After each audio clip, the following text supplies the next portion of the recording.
Hi dear friends, welcome back to my channel. Today I will show you how to fix YouTube search history not showing.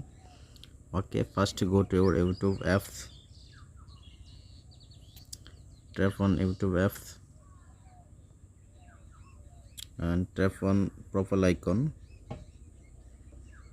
then tap on setting, scroll down, select manage all history and tap on manage history and tap on not saving your YouTube history.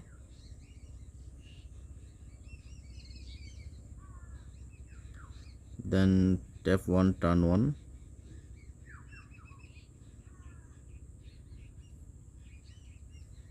Tap on turn on. Okay, and tap on got it.